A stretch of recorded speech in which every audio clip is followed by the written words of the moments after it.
Makinig ka, kaibigan. Huwag kang susuko sa pangarap mo.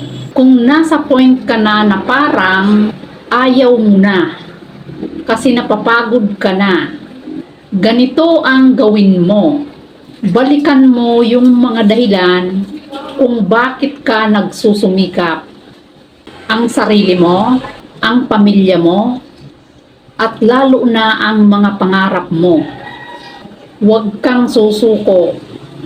Huminga ka ng malalim at manalangin na, Lord, wala kang bagay na binibigay na hindi ko kayang pagtagumpayan. I-guide mo ako, turuan mo ako. That's how you pray for it.